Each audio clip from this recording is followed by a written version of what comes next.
சின்னம்மாவை ஜெயில தூக்கி போடணும். அதுக்கான வேலைகளை எல்லாம் இன்னைக்கு தயார் பண்றாங்க, மிரட்டுறாங்க. ஜெயிலுக்கு போறியா, இல்ல குக்கருக்கு ஓட்டு கேட்க வாரியா, இதுதான் கேட்கறாங்க.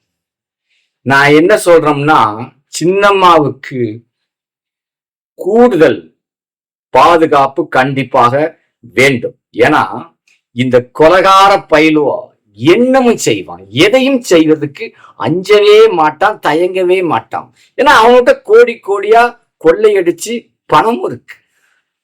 அப்போ கண்டிப்பா வி.கே. சசிகலா அம்மையார்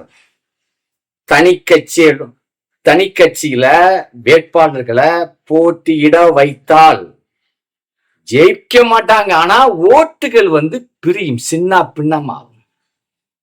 திமுக கண்டிப்பா ஆட்சியை அமைக்கும் சின்னம்மாவால.